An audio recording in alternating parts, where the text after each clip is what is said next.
Market no doubt આપણે જોઈએ તો એક ઘટાડા સાથે છે, એક પેઇનમાં છે, પરંતુ એ બધા વચ્ચે 3 બ્રેકઆઉટ સ્ટોક છે કે જે આપણે ખાસ કરીને ફોકસ પર રાખીશું હવે આવનારા દિવસો માટે, એટલે કે આવતા અઠવાડિયા માટે. તો સૌથી પહેલાં આપણે આવો નજર કરી લઈએ ગોદરેજ એગ્રોવેટ. ગોદરેજ એગ્રોવેટ તમે જુઓ તો આપણને ચાર્ટ ઉપર વીકલી બેસિસ બહુ સરસ તમે જોશો તો સેટઅપ આપણને બધું જોવા મળ્યું છે.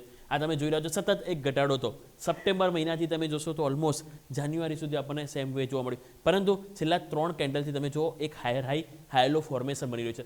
અને લાસ્ટ જે કેન્ડલ જે આપણે જે બની છે સપ્તાહની ફૂલ બોડી ઓલમોસ્ટ કેન્ડલ કહીશું, કારણ કે અહીં તમે જોશો ઓલમોસ્ટ નો ટેલ જેવું જ છે અને એક્ઝેક્ટલી 50 ડેમાં છે કે જ્યાં તમારો હાઈ છે. એટલે હવે આપણને જે 50 ડેમાં જે આવી રહી છે 50 વેમાં કેવું જોઈએ ઇવન એ જે 655, હવે ક્લોઝિંગ કેટલું છે તો એ 651, રાઈટ. તો 655 હવે આવતા અઠવાડિયે જેવું ક્રોસ થાય છે તો અહીંયા ફર્ધર કોન્ફિડન્સ બનશે, મીન્સ કે સાપ્તાહિક શું બનશે, નવો હાઈ બનશે. એ નવો હાઈ એ તમે જુઓ અહીંયાથી બ્રેકઆઉટ સરસ આપશે, કારણ કે જ્યારે એની ઉપર ટકતું ને તમે જો મેક્સિમમ ત્યાં સપોર્ટ લીધો અને જેવું બ્રેક થયું છે અને તમને ઘટાડો આવે, એટલે હવે જ્યારે ફરીથી એ લેવલની જો વાપસી થાય છે એની ઉપર જાય છે તો ફરીથી કોન્ફિડન્સ આપણને અહીંયા જોવા મળી શકે છે. એટલે કે ગોદરેજ એગ્રોવેટ અહીંયા આપણે ફોકસ કરીશું.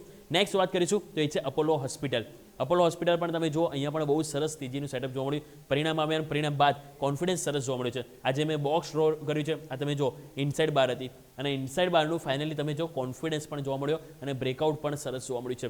અને અહીંયા તમે જોશો તો આ એક લેવલ જે છે કે જ્યાં કેટલો તમારો હાઈ બન્યું છે 7635, મીન્સ કે હવે જો આવતા અઠવાડિયે આપણને 7635નું લેવલ અહીંયા ક્રોસ થાય છે તો ફરીથી એક કોન્ફિડન્સ આપણને તેજી જોવા મળી શકે. અને જે ઉપરની તરફ હવે જે આપણે હાઈ બાજુ જઈ શકીએ છીએ અને 8000 તરફ આપણને એક પહેલ અહીંયા પણ જોવા મળી શકે છે. એટલે કે સરસ તેજીનું સેટઅપ તમે જો તો અહીંયા આપણને બન્યું છે ટેકનિકલ ચાર્ટ ઉપર વીકલી તમે જોશો. અને બીજી વસ્તુ શું ખબર છે સરસ, તમે જો આ જે બાઉન્સ બેક આવ્યો ને ત્યાં તમે એક્ઝેક્ટલી જોશો 10 વેમાં અને 50 વેમાં બંનેનું મિલાપ ત્યાં થયું અને ફાઇનલી ત્યાંથી બાઉન્સ બેક આવે છે. એટલે કોન્ફિડન્સ તમે જો તો આપણને અપોલો હોસ્પિટલમાં સરસ જોવા મળી રહ્યો છે. અને લાસ્ટ હું વાત કરવા માંગીશ તો આપણે વોલ્ટાસ, બહુ સરસ તેજીનું સેટઅપ છે.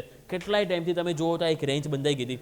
આ જે રેન્જ તમે જો ખાસ કરીને નજર કરશો તો એ તમને જોવા મળશે 2025થી તમે જોશો તો આપણને આ લેવલ એટલે કેટલા ફેબ્રુઆરી સુધી જોઈએ તો ઓલમોસ્ટ 13 મહિનાથી આ એક રેન્જ હતી. ઉપરની તરફ તમે જો 1475 અને નીચેની તરફ હતું 1202, એટલે કેટલી 275 પોઈન્ટની રેન્જમાં એક વર્ષ આખું પસાર કર્યું અને હવે ફાઇનલી તમે જો તો સાપ્તાહિક ક્લોઝિંગ એ બોક્સની ઉપર જોવા મળ્યું છે.